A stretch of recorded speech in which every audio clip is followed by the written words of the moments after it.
What's up guys, Tough Thumbs here. Quite a bit to show you today, not too much, but some stuff. Um, so what you see in front of you is, in my opinion, one of the greatest knives of all time.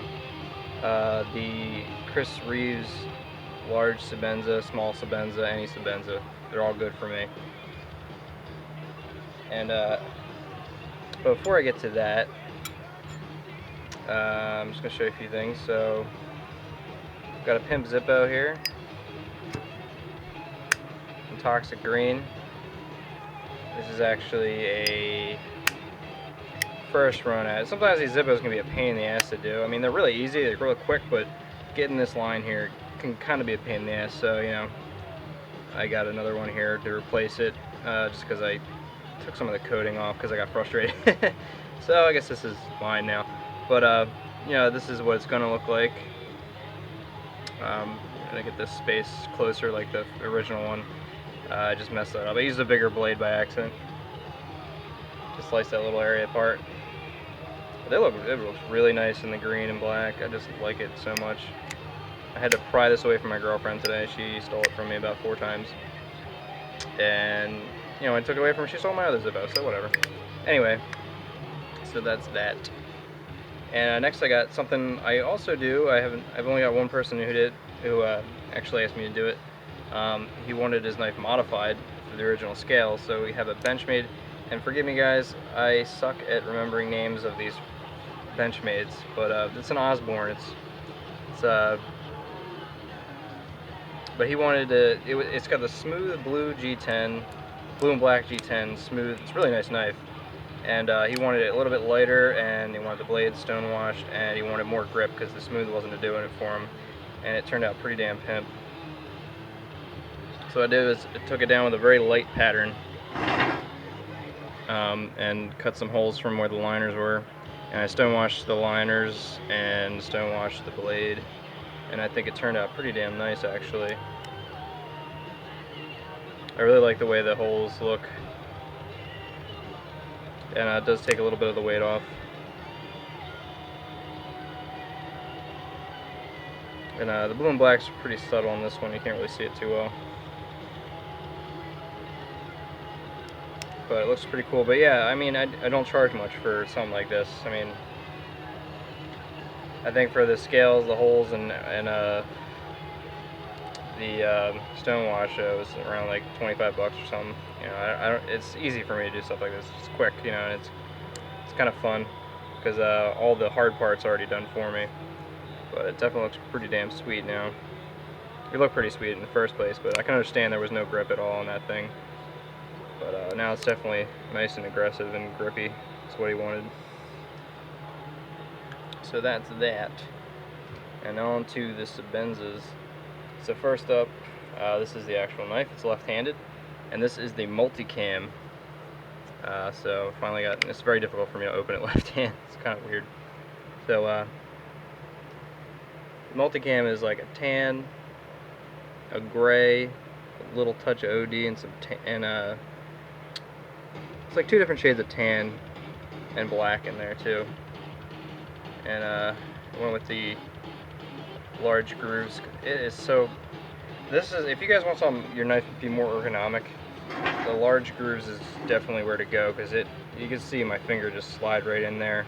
This finger slides in here. This one goes over top of this hump and slides right there. You know, it's just very nice grip. Actually, adds a lot to it. But it looks pretty damn nice. On a Sebenza. And yeah, so that's the multicam. Finally breaking that out. Very similar to the Ghost camo. Let me see a comparison real quick. It's not much different, but it is different. So you got more of an earthy look with the multicam, and more of a snowy camo. Either way, it's pleasing to the eyes, I think. And this is just something that's crazy here. So this is the same guy on 2 scales, and I don't know what the deal is with people that own Sebenzas and they want their Sebenzas to look like a Mayo knife, but this one I use mine. you know, it's the right-handed, but it's still left, so I just, you know, there's no lock in there at all. But what you got here is the, I think it's the Waimea or something, I don't know. But it's got the smaller holes, kind of resembles in carbon fiber. And it turned out pretty good. Took a lot of measuring and a lot of patience to get these holes spaced apart properly. And it still needs a little bit of work. I still need to polish it, but I wanted to put a video out for you guys because it's getting kind of late and I didn't want to just leave you with nothing. I mean, I don't know. You guys are the reason I do this pretty much.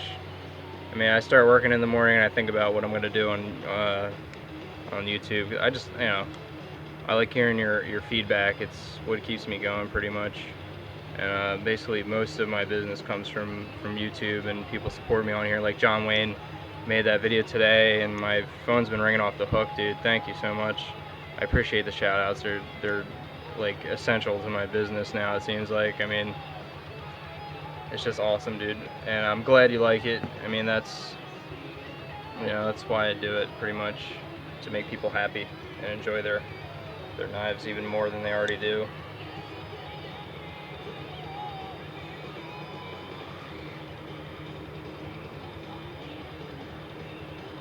And I'm gonna have another Sebenza coming up. This one's a really special one.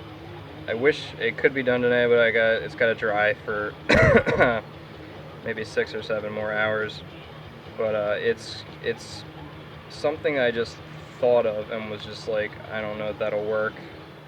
And it's a scale for somebody who helped me out a lot on YouTube when I first started. You guys know him, Zippo this, knife that. And it's kind of a thank you to him because, you know, my first video I actually didn't know what I was doing, and I emailed him, and I didn't expect a response because I watched his videos and I watched John Wayne's videos and Cutlery Lover and Nothing Fancy. I didn't think that was able to be, you know, you were able to talk to these people, you know. But he got right back to me the day, like probably within an hour of when I emailed him to help me out, and he had no problem with helping me out. So, you know, I like to give back, and there's also some lazy spoiled fun coming up too. But he's looking damn good here.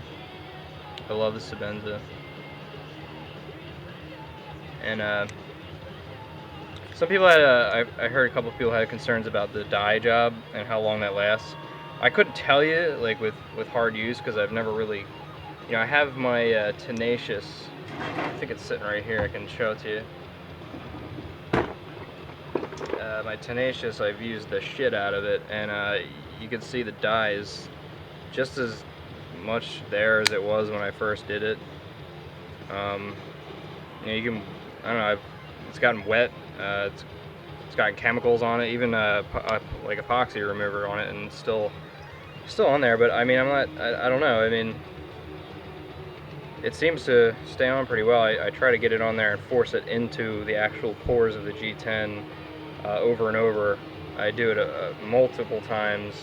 There's a sanding process, a dyeing, a sanding, a dyeing, a sanding, a dyeing, you know, just to get that forced in, because it doesn't like to sink into G10. It just kind of, you know, you have to force it in there, so you kind of sand it in.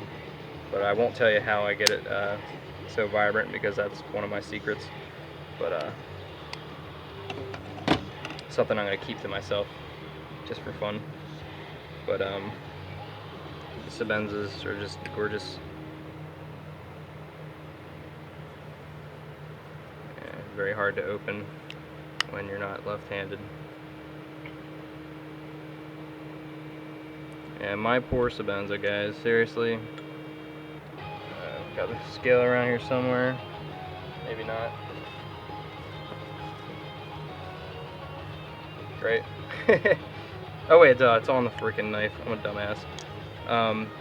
Yeah, like for Sebenzas, I like them to be very tight and very perfect, you know, because I don't want, you know, it's a high-end knife and I want it to still feel high-end, so I use my knife as the trace or the template pretty much, and it's you know, as you can see on the edges, it's shiny. There's no sanding or none of this sandblast on it anymore. just because I like to get right up against there. I don't usually do that with most knives, sometimes on the liners, that's how you do it, but you know, it usually just gets shiny and nicer than it already is. But with this, yeah, it doesn't look too bad or anything, but I mean, I just thought about it the other day and I was like, I spent $400 on this thing and what am I doing?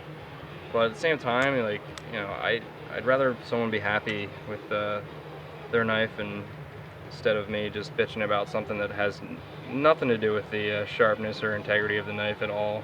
It just looks. I mean, this is a knife that I will never get rid of ever, and I'll have it forever. And I can sandblast it myself, which I'm going to try. If anybody knows anything about the sandblasting process for Chris Reeves, let me know, because I'm going to do it, but I don't know if it's proper grit and everything. But it's a pretty long video, so thank you guys for watching, and you know, there's gonna be some crazy ass shit coming this week, and probably tomorrow. I don't know what the hell I was thinking when I did it, but it worked out so far. But we'll see when it dries how it looks, but it's gonna be insane. But thanks for watching, guys. Later.